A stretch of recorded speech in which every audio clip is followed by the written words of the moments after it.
G'day and welcome back to Salem's Travels. My name's Ben and this here is Salem. Today I just wanted to take a couple of minutes to talk about camping fridges. I was looking at a few different ones recently and thought I'd share my thoughts and a few little tips perhaps that might help someone that's looking to buy a first time camping fridge. Whilst they're all basically the same on the outside, there's quite a few different combinations of how they essentially get the same job done. So the first thing to look at is which way the lid opens. Some open to the side and some open to the top. Now the forward here is not the tallest cargo area, and you can see there's not a lot of space here from the top of the fridge to the roof, but being a side opening, there's enough room for it to open up and I can rummage around and get what I need out of it.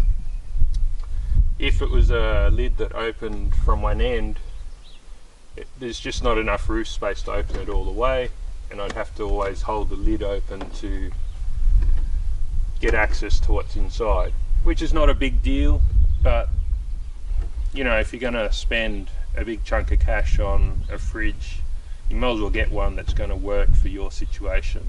Also keep in mind that some of the fridges do not have insulating bags, and obviously an insulating bag will make a big difference to how much power it uses.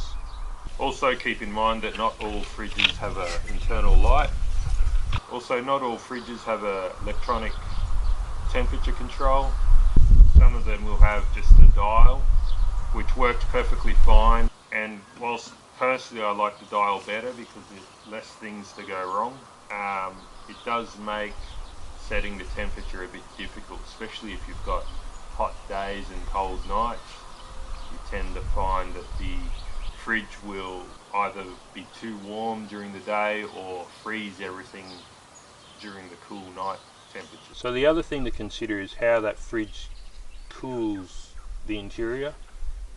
If we look here at the inside of the angle, you can see that it has cooling plates all the way around, which means regardless of where you put something inside the fridge, it's going to cool at the same rate and it's always going to be a nice cool temperature. But you've got these plates that eat into the interior space, so a 40 litre fridge becomes a 38 litre fridge. Also the cooling plates can get damaged, although I've never had any issues, and also if you get something sticky that goes in behind the plates, it's a nightmare to try and clean.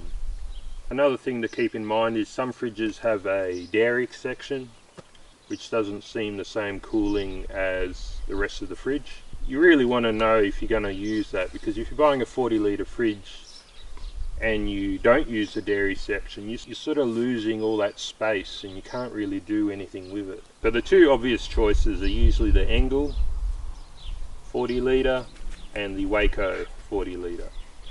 Now the Engel sells for around $1,400–1,500, which is a fair commitment in price, whereas the Waco 40 litre is only $800, which is almost half the price. In fact, with Waco you could step up to the CF50 fridge, which is usually around $1,000, and still be in front of the pricing for your Engel. Classic Engel, which I'm a big fan of, retails around $900. I'm also a big fan of Ironman gear. I think they make a great product. Their 40 litre fridge retails around the $850 mark. Super Cheap has their Ridge Rider, which runs around $800, and probably the best value for a fridge is the 4Drive Supercenter King's 45 litre, which is only around $500. So you can see that no matter what brand you're looking at, around that $800 mark will get you whatever you want. They've all got fridge and freezer capability, with the exception of the Engel. They're all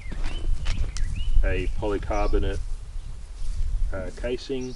So as you can see, most fridges in that 40 litre range run around the $800 mark.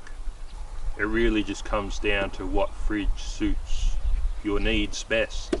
Well, I hope you enjoyed this video or found it helpful, and hopefully it'll help you to get the right fridge the first time around. If you did find it helpful, then please give us a like, and if you want to see more from Salem's Travels, then hit that subscribe button. Hooroo!